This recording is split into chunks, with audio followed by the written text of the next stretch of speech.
दोस्तों, मैं आरिफ खान एक बार फिर आपके सामने क्राइम एक्सपोजर न्यूज़ रूम से नए मुद्दों और ताज़ा खबरों के साथ।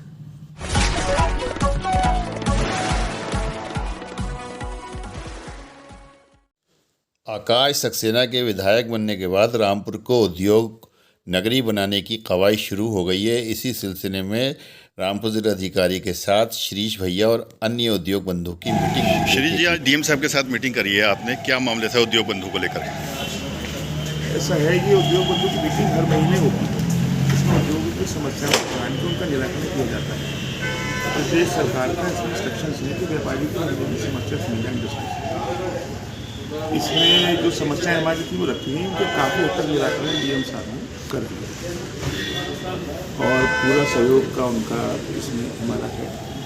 इसके अलावा एक आजकल 1 लाख करोड़ रुपए का निवेश उत्तर प्रदेश में कराने की योजना उत्तर प्रदेश सरकार की माननीय मुख्यमंत्री करती है। इसको उत्तर प्रदेश को उद्योग प्रदेश बनाने की तरफ वो ले जाना चाहते हैं। हमारे जो विधायक रामपुर से जीते हैं आकाश सक्सेना, उनका भी ये फोकस पॉइंट है कि रामपुर में इंडस्ट्री लगना चाहिए, जो इसका पुराना गौरव है।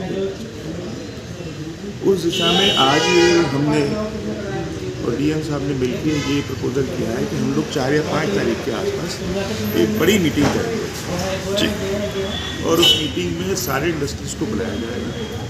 जो लोग नई इंडस्ट्री लगाना चाहते हैं, जिससे भी लोगों को रामपुर में रोजगार मिले, उनको सारी सरकारी योजनाएं उस मीटिंग में बताई जाएगी, उनको सारी मदद दी जाएगी। 1000 दिन तक कोई परमिशन की ज़रूरत उत्तर प्रदेश में नहीं है। 1000 दिन तक टाइम मिल रहा है आपको सारी परमिशन लेने का। दूसरे, बैंकों से फाइनेंस का कहा गया है कि आप खुल के फाइनेंस करें। तीसरे, उद्योग क्षेत्र बिलासपुर में बन रहा है इंडस्ट्रियल एरिया, उसमें जगह दी जाएगी। तो हम एक बड़ी मीटिंग 4 तारीख को करीब करेंगे, उसमें सारे इंडस्ट्रीज पूरे ज़िले के बुलाए जाएंगे, आसपास के प्रदेशों के भी हम सोच रहे हैं बुलाए जाएंगे, जिनसे हमारे संपर्क हैं। हम ये कोशिश कर रहे हैं कि उत्तर प्रदेश में इंडस्ट्री लगे और रामपुर में इंडस्ट्री लगे।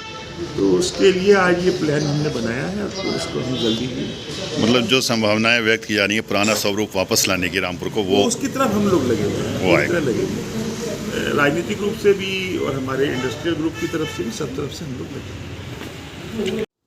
दोस्तों, आज सुबह जब प्रधानमंत्री नरेंद्र मोदी की माताजी हीराबेन के देहांत की खबर आई तो चारों तरफ दुख के बादल छा गए। सब तरफ से ऐसी आवाज़ें आने लगी, शोक संदेश आने लगे। भाजपा नेताओं ने शोक संदेश जारी किए और प्रधानमंत्री के साथ में इस दुख की घड़ी में सब शामिल हुए। इसके अलावा भाजपा नेताओं के अलावा दूसरे नेताओं ने भी इस दुख की घड़ी में शोक संदेश जारी किए और सभी ने कहा कि ऐसे मौके के ऊपर में सभी को बहुत दुख पहुंचा है, ठेस पहुंची है। प्रधानमंत्री की माताजी लगभग 100 साल की थीं, लेकिन इन दोनों के बीच में, माँ बेटे के बीच में बड़ा जज्बाती रिश्ता था। सोशल मीडिया पर जो तस्वीरें आती थीं उसमें देखते थे कि किस तरह से वो अपने बेटे को खाना खिला रही हैं और खाना खिलाने के बाद में कपड़े से उसका मुंह भी साफ़ कर रही हैं। इसी तरह से प्रधानमंत्री मोदी भी उनके पैर पानी से धोने के बाद में उस पानी को अपनी आँखों पर लगाया करते थे।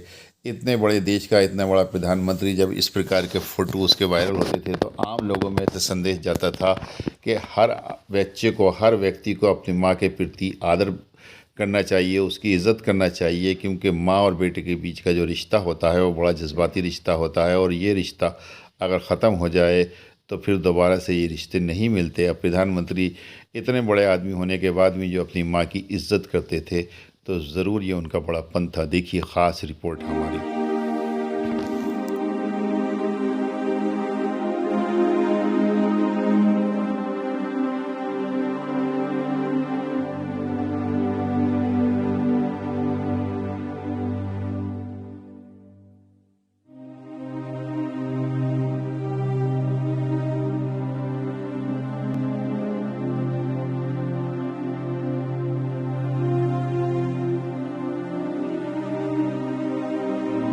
पार्थिव शरीर को अग्नि को समर्पित किया जा रहा है और हिंदू सनातन परंपरा,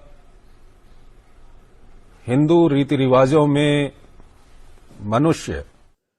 देश विदेश की फटाफट खबरें अब यहाँ पर सुनने को मिलेंगी।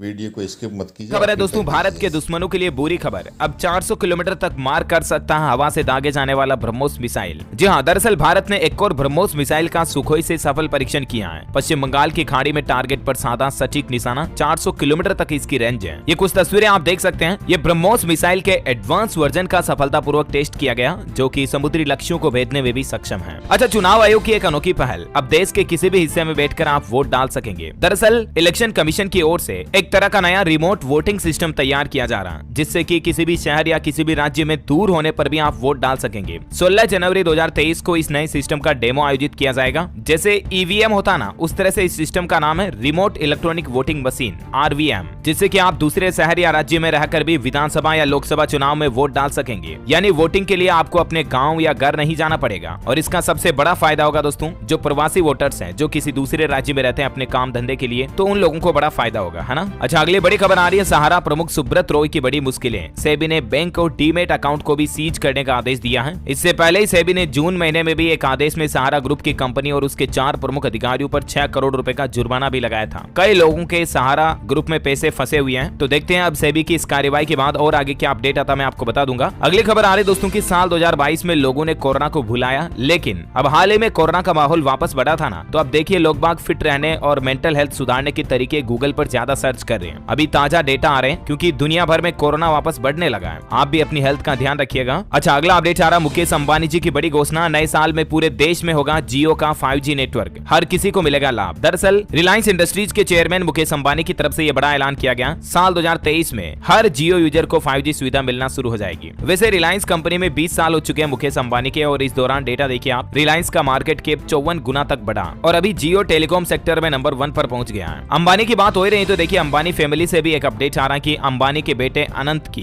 राधिका से सगाई हुई है। राजस्थान के श्रीनाथ जी मंदिर में रस्में पूरी हुई, परिवार और दोस्तों के साथ जश्न की कुछ तस्वीरें आप देख सकते हैं। इस दौरान मुकेश अंबानी ने भारत की इकोनॉमी को लेकर भी एक बड़ा बयान दिया कि साल 2047 तक 40 लाख करोड़ रुपए की अर्थव्यवस्था बन सकता हमारा भारत। भारत के विकास में अगले 25 साल सबसे अहम होंगे। अच्छा, अगली बड़ी खबर आ रही है, सीबीएसई की तरफ से 10वीं और 12वीं के बोर्ड एग्जाम की डेट शीट जारी हो चुकी है। 15 फरवरी से शुरू होंगे एग्जाम। कोरोना के बाद पहली बार कोई परीक्षा 100% सिलेबस के साथ होगी। 10वीं के एग्जाम 15 फरवरी से शुरू होंगे, 21 मार्च को खत्म होंगे और 12वीं के एग्जाम 15 से 5 अप्रैल तक चलेंगे। ज्यादा जानकारी और आप सीबीएसई के ऑफिशियल पोर्टल पर चेक कर लीजिएगा। अच्छा, वहीं देखिए दिल्ली सरकार का बड़ा फैसला, स्कूलों में दिए जाने वाले शारीरिक दंड को खत्म कर दिया। यानी कि अब शिक्षक स्कूल में छात्र को पीट नहीं सकेंगे, अगर पीटा तो कार्रवाई की जाएगी। एनसीपीसीआर ने सभी प्रिंसिपल को इस संबंध में दिशा निर्देश भी जारी कर दिए हैं। राष्ट्रीय बाल अधिकार संरक्षण आयोग की तरफ से ये निर्देश जारी किए हैं। अब स्कूलों में बच्चों को शारीरिक दंड नहीं दिया जाएगा, क्योंकि आपको पता होगा आए दिन कई बार ऐसी घटनाएं देखने को मिलती हैं। बच्चों को कोई टीचर बहुत ज्यादा पीटते मारते हैं, उनकी हड्डियां तक टूट जाती हैं, कोई बहुत ज्यादा बीमार हो जाते हैं। देखिए मध्य प्रदेश की ही कल ये घटना है, ट्यूशन टीचर ने 5 साल की बच्ची का हाथ तोड़ दिया, और वो भी किस लिए, सिर्फ पेरेंट की स्पेलिंग सही नहीं बताई थी। ये हाथ का एक्सरा भी आप देख सकते हैं। तो ऐसी घटनाओं को देखते हुए बाल संरक्षण आयोग की तरफ से सभी टीचर्स के लिए ये नया नियम लागू कर दिया है ना। और वैसे दिल्ली से एक और अपडेट आ रहा है कि बढ़ते प्रदूषण पर अब केंद्र सरकार सख्त होने जा रही है। 1 जनवरी से दिल्ली एनसीआर में प्रदूषण पर रोकथाम लगाने के लिए कुछ नए प्रतिबंध लागू हो जाएंगे। केंद्र सरकार के वायु गुणवत्ता आयोग का कहना है कि दिल्ली और इसके आसपास के इलाकों में कोयला और अन्य प्रतिबंधित ईंधन का उपयोग करने वाले उद्योगों को 1 जनवरी से बंद कर दिया जाएगा, और फैक्ट्रियों में भी सीएनजी पीएनजी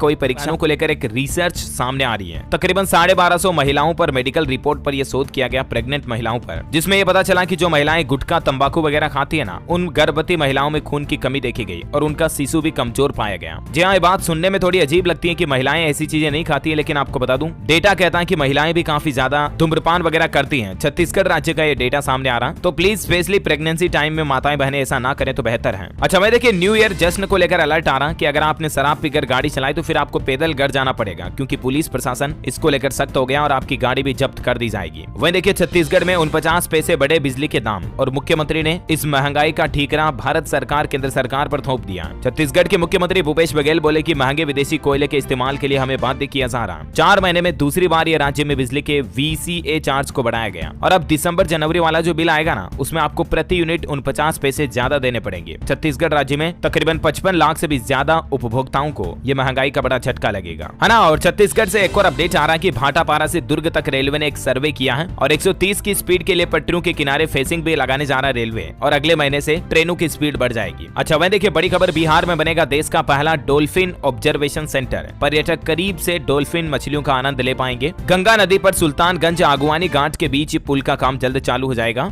अच्छा वहीं देखिए अयोध्या के जैसे ही कर्नाटक राज्य में भी बनेगा राम मंदिर, और इसको लेकर कर्नाटक के मंत्री योगी आदित्यनाथ से मुलाकात भी करेंगे। बड़ी खबर आ रही है गुजरात में हवाई यात्रियों को बड़ी राहत। एयर एशिया कंपनी सूरत से दिल्ली और मुंबई से 4 शहरों के लिए फ्लाइट सेवा शुरू करेगी। अच्छा पंजाब में 5 जनवरी को सभी टोल बिल्कुल फ्री रहेंगे। दरअसल भारतीय किसान यूनियन एकता उग्राह की तरफ से यह ऐलान किया गया क्योंकि किसानों की कुछ मांगे पूरी नहीं हुई हैं और इसके चलते किसान यूनियन भड़क गई है। किसानों का कहना है कि 5 जनवरी को पंजाब के सभी टोल प्लाजा को 12 बजे से 3 बजे तक बंद रखा जाएगा। अच्छा वहीं झारखंड सरकार के 3 साल पूरे होने के मौके पर राज्य के किसान बेटियां और प्री मैट्रिक स्टूडेंट्स को कुछ नई योजनाओं की सौगात देने जा रही है झारखंड सरकार। इस संबंध में झारखंड के मुख्यमंत्री हेमंत सोरेन की तरफ से कुछ बड़ी घोषणाएं भी की गई। 25 लाख स्टूडेंट्स के खातों में 500 करोड़ रुपए ट्रांसफर किए जाएंगे छात्रवृत्ति के तौर पर। SC, ST, OBC वगैरह के छात्रों को। ज्यादा जानकारी देख सकते हैं आप इसके बारे में। इसके साथ ही जोहार परियोजना पोर्टल को भी लॉन्च किया सरकार ने, जहां खिलाड़ियों का डेटाबेस जमा किया जाएगा और खेल को भी बढ़ावा दिया जाएगा। और साथ ही इस मौके वीडियो अगर पसंद आई हो तो लाइक कीजिए, शेयर कीजिए और चैनल को जरूर सब्सक्राइब कीजिए ताकि डायरेक्ट नोटिफिकेशंस आप तक